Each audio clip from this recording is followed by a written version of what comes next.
Good morning.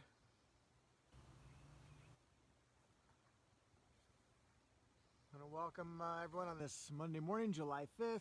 I'm going to try another experiment this morning.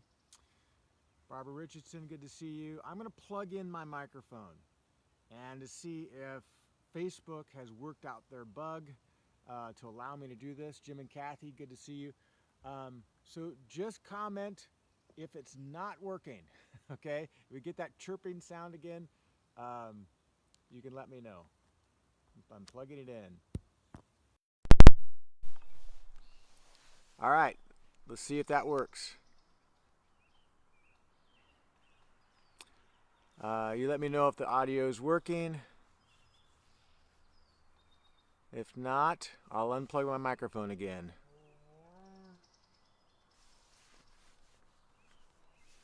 I'm seeing a lot of good mornings, but no, I know there's a delay. There's a delay in what I'm sending and what you're receiving. Oh, so the microphone's working. Well, praise the Lord. Yeah, awesome. So that's good. It was an issue on. I knew it was an issue on Facebook's side, and I didn't know. Everything I tried wouldn't work, and the audio is so inferior when it's just on the camera microphone. So, that's such good news. So, welcome everyone. I saw Mike and Joe. Let's see who else's name. Stephanie Ellis. I see you. My mom's name went by.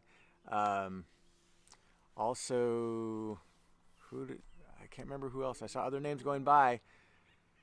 Good morning, everyone. Monday morning. I have to say, I'm just Monday mornings are kind of hit and miss for me as far as like my energy level. Morning, Dana. Good to see you. And Deanne, fine. Good morning. Carmen, good to see you. This morning, after a day like yesterday, so we had celebrations all day long. Beginning with early morning, you're up and you're starting the day and you're anticipating worship because it's a Sunday morning. Jan Akins, good to see you this morning. Praying for you. Yeah, I just know you guys are having a heavy time right now, and I just reaching out to you guys in prayer. Prayed for Jeremy and Wendy yesterday. So yesterday, starting with early morning, getting ready for worship, great day, and then we have these family gatherings and celebrations all through the evening, all the way through late night, doing fireworks.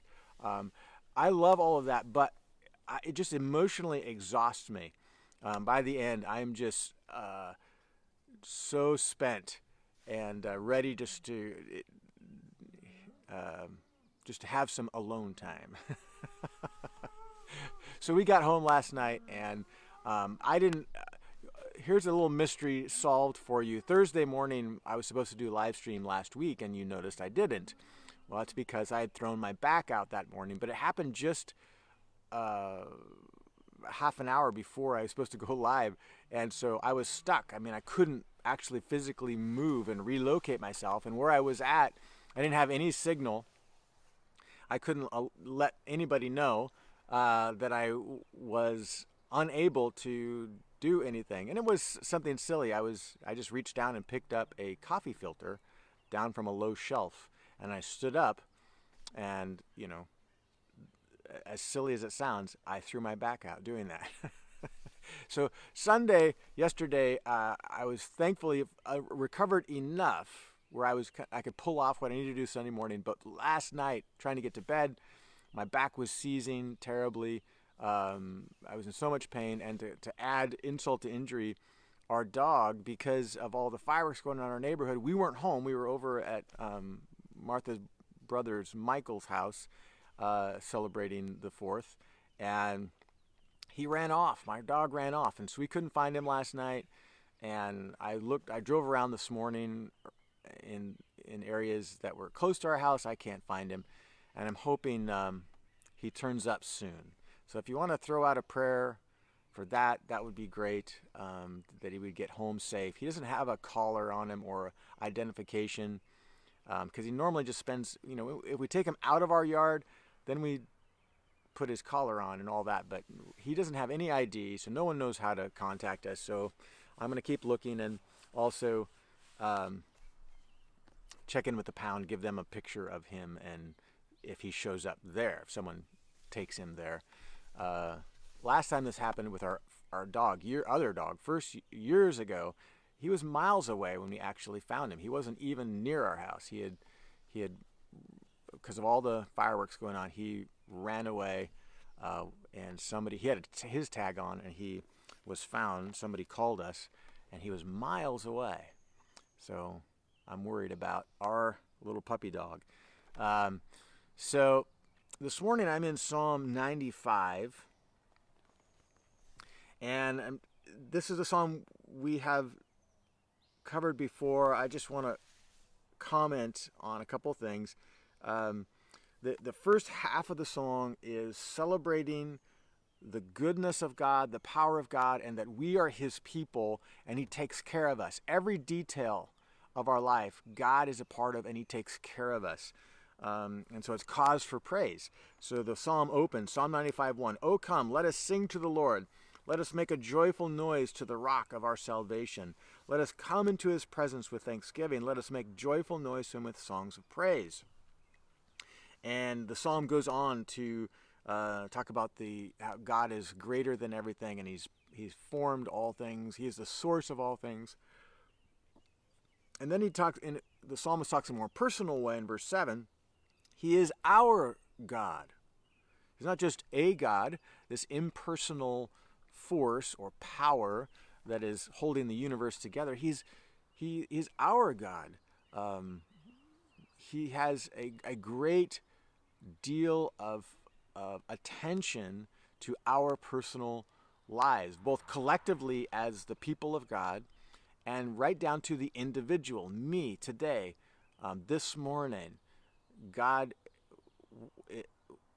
is very present in every moment of my thoughts, my experience, my circumstances. He is our God, verse 7, and we are the people of his pasture, the sheep of his hand. Again, drawing that imagery of a shepherd. God is watching over us. He's making sure that we're cared for, that we're protected, that we are, no matter what we experience, we know we are in the hands of God. We are the people of his pasture, the sheep of his hand. Today, if you hear his voice, do not harden your hearts as at Meribah on the day at Massah in the wilderness. And so that's a reference to one of the failures of Israel when they're in the wilderness. They've already rebelled against God, and they're expending that 40 years of waiting before they can go into the promised land. The next generation goes into the promised land. And while they're waiting, they continue to be fed by God, to be cared for by God, every day receiving manna, seeing his manifest presence by a cloud and during the day and a pillar of fire at night. And yet, when things get difficult, they harden their heart against him and complain. Like when they start running out of water, or there's a problem, they start longing for Egypt and so on. And the psalmist is reminding them of that. Hey, when things get a little rough, don't harden your hearts.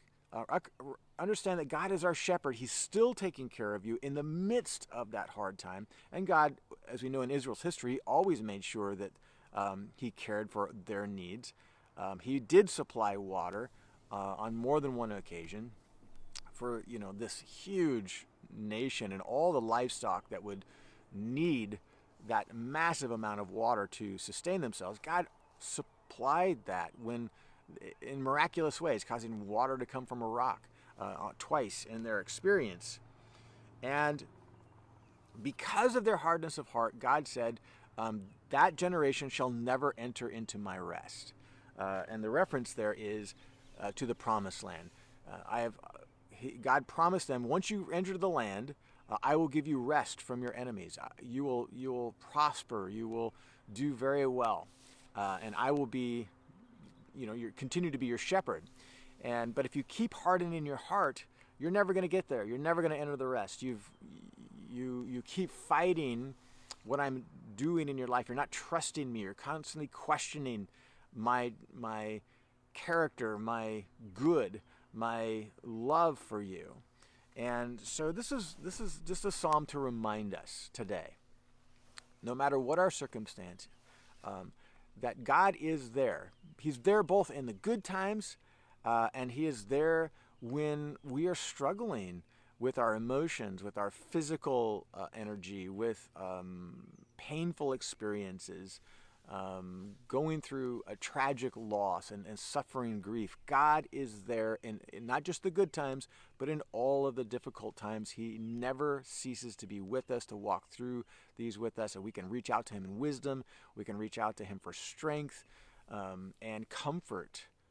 God is the God of all comfort, who comforts us in our times of need. And then we can take that same comfort and offer it to others when they're in their time of need. This is the path that we have to stay disciplined to walk when we're tempted to just conclude that God doesn't care for me. He's abandoned me.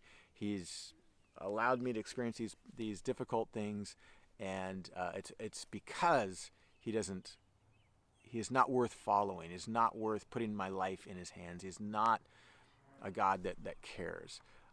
These are the questions that and the hardness of heart that's reflected in that generation of Israel that continually did not trust God, continually complained, continually felt like God was abandoning them anytime they had a struggle.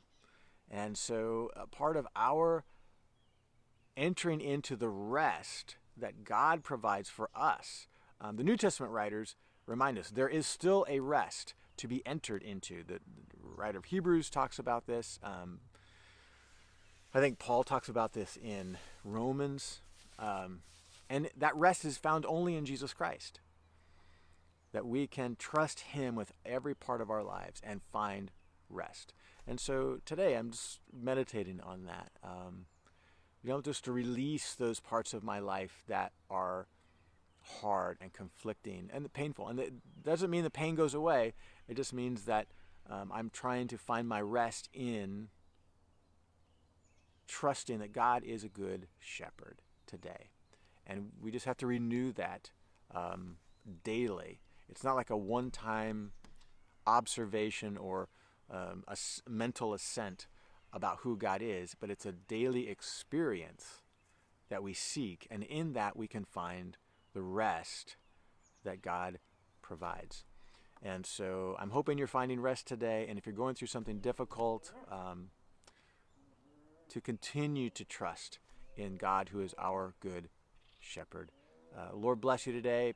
I solicit a prayer for my missing dog, and also my back, which is continuing to heal. It's a little bit better today. Each day is a little bit better, but it when it seizes up, it is so painful. And so ask for prayer for healing for that, and we'll see you again tomorrow morning.